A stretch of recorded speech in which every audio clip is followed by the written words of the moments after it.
తాకట్టులో ఉన్న బంగారాన్ని విడిపించి ఆ రోజున్న మార్కెట్ ధర కట్టి మిగిలిన డబ్బును మీకు అందిస్తుంది కొమ్మూరి గోల్డ్. నమస్తే, welcome to V media. Andhra Pradesh రాజకీయాల్లో కొన్ని విషయాలు ఎప్పుడూ చర్చల్లో ఉంటాయి.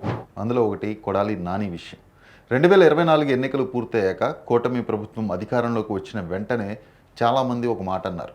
మొదట జైలుకు వెళ్ళేది కొడాలి నాని అనే. అప్పుడు సోషల్ మీడియాలో కూడా అదే హడావుడి. టీడీపీ సపోర్టర్స్ కూడా అదే మాట్లాడారు. వైసీపీ వాళ్ళు మాత్రం ఏం కాదు అనుకున్నారు. కానీ ఇప్పుడు ఒకసారి వెనక్కి తిరిగి చూస్తే దాదాపు 2 ఏళ్ళు అయిపోయాయి. కొడాలి నాని బయటే ఉన్నారు. ఇప్పుడు అసలు ప్రశ్న ఏంటంటే, అప్పుడు అంత పెద్ద ప్రచారం జరిగింది, మరి ఎందుకు ఇప్పటివరకు ఏమీ కాలేదు, ఇప్పుడు మళ్ళీ ఈ కొత్త కేసు ఎందుకు వచ్చింది అంటూ చర్చించుకుంటున్నారు. రాజకీయాల్లో ఒక విషయం ఉంటుంది. ఎవరైనా అధికారంలో ఉన్నప్పుడు చాలా అగ్రెసివ్గా మాట్లాడతారు. అధికారం ఉన్నప్పుడు మాట్లాడిన మాటలు అధికారం పోయాక అవే తన మెడకు చుట్టుకుంటాయి. కొడాలి నాని విషయంలో కూడా ఇలాగే జరిగింది. వైసీపీ అధికారంలో ఉన్నప్పుడు ఆయన చంద్రబాబు మీద, టీడీపీ నాయకుల మీద, ఎన్నికల కమిషన్ మీద చాలా విమర్శలు చేశారు. ఆ సమయంలో వైసీపీ అభిమానులకు అవి బాగా నచ్చాయి కూడా. కానీ ప్రత్యర్థులు మాత్రం ఒకరోజు ఇవే కేసులు అవుతాయి అని చెప్పారు. ఇప్పుడు చూస్తే అదే జరుగుతుందా అనే చర్చ మొదలైంది. ఇప్పుడు బయటకు వచ్చిన కేసు కూడా కొత్తది కాదు. ఇది నిన్న మొన్నటి విషయం కూడా కాదు. 2021 పంచాయతీ ఎన్నికల సమయంలో చేసిన వ్యాఖ్యలకు సంబంధించిన వ్యవహారం. అప్పుడు నిమ్మగడ్డ రమేష్ కుమార్ ఎన్నికల కమిషనర్గా ఉన్నారు. ఆయనకు చంద్రబాబుకు సంబంధించి కొడాలి నాని చేసిన వ్యాఖ్యలు అప్పుడే వివాదమయ్యాయి. ఆ సమయంలో ఎన్నికల సంఘం కూడా దీనిపై అభ్యంతరం వ్యక్తం చేసింది. కానీ అప్పట్లో ఆయన మంత్రి మీద నేరుగా చర్యలు తీసుకోకూడదు కదా, అంత సులభం కూడా కాదు. అందుకే ఫైల్ అక్కడే ఉండిపోయింది. ఇప్పుడు ప్రభుత్వం మారింది, అసలే రెడ్ బుక్ రాజ్యాంగం నడుస్తుంది. ఫైల్ మళ్ళీ బయటకు వచ్చింది. ఇక్కడే రాజకీయ ఆసక్తి మొదలవుతుంది. ఎందుకంటే ఇది కేవలం ఒక కేసు మాత్రమే కాదు, ఒక రాజకీయ సంకేతం కూడా కావచ్చు. ఎందుకంటే కొడాలి నాని అంటే వైసీపీలో సాధారణ నాయకుడు కాదు, జగన్కు అత్యంత సన్నిహితుల్లో ఒకరు. అలాగే మీడియా దృష్టిని ఎప్పుడూ ఆకర్షించే నాయకుడు. అందుకే ఆయన మీద ఏ చర్య జరిగినా అది పెద్ద వార్త అవుతుంది. ఇక్కడ ఇంకో విషయం గుర్తుపెట్టుకోవాలి. గతంలో వల్లభనేని వంశీ కేసు. ఒకప్పుడు చాలామంది ఏమనుకున్నారు, వంశీని ఏమీ చేయలేరని. కానీ తర్వాత జరిగిన పరిణామాలు అంతా చూశారు.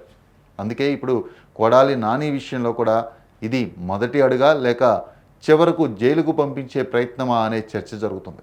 అయితే ఇక్కడ చాలామంది మిస్ అవుతున్న విషయం ఒకటి ఏంటంటే, ప్రాసిక్యూషన్కి అనుమతి ఇచ్చారు తప్ప రేపు ఉదయమే అరెస్ట్ చేస్తారని కాదు. అది చాలామందికి అర్థం కావడం లేదు. ఇది కేవలం కేసును ముందుకు తీసుకెళ్లడానికి ఇచ్చిన అనుమతి మాత్రమే. దాని తర్వాత ఇంకా విచారణ ఉంటుంది, కోర్టు వాదనలు ఉంటాయి, వాదనల తర్వాత లీగల్గా ఫైటింగ్ ఉంటుంది. అంటే ఈ కథ ఇంకా చాలా కాలం నడుస్తుంది. ఇప్పుడు వైసీపీ వాళ్ళు ఏమంటున్నారంటే ఇది రాజకీయ కక్ష అంటున్నారు. ప్రతిపక్ష నేతలను టార్గెట్ చేస్తున్నారని చెబుతున్నారు. మరోవైపు కూటమి నాయకులు మాత్రం చట్టం తన పని చేస్తుంది అంటున్నారు. ఎవరు తప్పు చేసినా చర్యలు తప్పవని చెబుతున్నారు. అసలు నిజమేంటో కోర్టులే చెప్పాలి కదా. కానీ రాజకీయంగా చూస్తే ఈ కేసు వల్ల కొడాలి నాని మళ్ళీ వార్తల్లోకి వచ్చారు. అదే ఇప్పుడు ముఖ్యమైన విషయం. ఎందుకంటే గత కొంతకాలంగా కొడాలి నాని గురించి పెద్దగా చర్చ లేదు. ఎందుకంటే వైసీపీ ఓడిపోయిన తర్వాత కొడాలి నాని కాస్త సైలెంట్ అయిపోయారు. గత కొన్నాళ్ళ నుంచి మీడియాలో ఎక్కడ ఆయన విమర్శించడం కూడా కనిపించట్లేదు. ఇప్పుడు కూడా ఒకసారిగా మళ్ళీ అందరూ ఆయన గురించి మాట్లాడుతున్నారంటే రాజకీయంగా కూడా ఆయన ఇంకా రెలవెన్స్ కోల్పోలేదన్నమాట. ఇప్పుడు అందరూ ఎదురు చూస్తున్నది ఒకటే, ఈ కేసు కేవలం విచారణ దగ్గర ఆగిపోతుందా లేక ఏపీ రాజకీయాల్లో మరో పెద్ద ట్విస్ట్కు కారణమవుతుందా అని. ఎందుకంటే ఆంధ్రప్రదేశ్ రాజకీయాల్లో మనం ఒక విషయం చాలాసార్లు చూసాం. మొదట చిన్న విషయంగా మొదలైనది కొన్ని నెలల తర్వాత పెద్ద రాజకీయ సంచలనంగా మారిపోతుంది. కొడాలి నాని వ్యవహారం కూడా అలాంటి దిశగా వెళ్తుందా లేక ఇది కూడా కొంతకాలం చర్చ అయి మళ్ళీ మామూలు అయిపోతుందా అనేది చూడాలి. కానీ ఒక విషయం మాత్రం నిజం, కూటమి ప్రభుత్వం అధికారంలోకి వచ్చిన తర్వాత అందరూ ఎక్కువగా ఎదురు చూసిన రాజకీయ కథల్లో కొడాలి నాని కథ కూడా ఒకటి. ఇప్పుడు ఆ కథలో మరో కొత్త కోణం మొదలైంది. సో ఇప్పుడు ఈ కేసు అరెస్టుల పర్వం దాకా కొనసాగుతుందా, లేదు గతంలో వల్లభనేని వంశీని అరెస్ట్ చేసిన విధానం, ఆయనను పోలీస్ స్టేషన్కి తరలించింది, ఆ తర్వాత ఆయనను విచారణ నేపథ్యంలో ఎన్ని రకాలుగా హింసించింది, ఆ తర్వాత చాలా కాలం జైల్లో ఆయన మగ్గిపోయారు. సో ఈ విషయాలన్నిటి మీద దృష్టిలో పెట్టుకొని కూటమి నాయకులు అధికారంలోకి వచ్చిన దగ్గర నుంచి ఎర్ర బుక్ రాజ్యాంగం నడుస్తుంది అంటూ వైసీపీ ఆరోపిస్తుంది.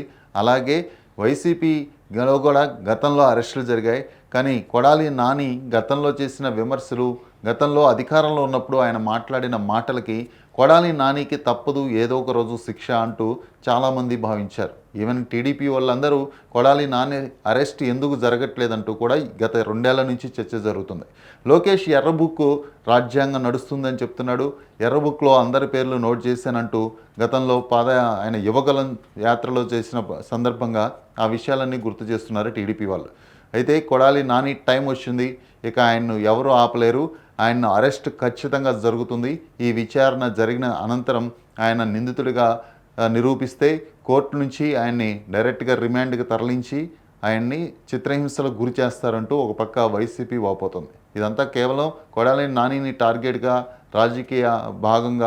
రాజకీయంగా కక్ష సాధించుకునే దిశగా కూటమి ప్రభుత్వం చేస్తుందంటూ వైసీపీ నాయకులు ఆరోపిస్తున్నారు. గతంలో అంబటి రాంబాబును కూడా అరెస్ట్ చేశారు ఒక చిన్న కేసు విషయంలో.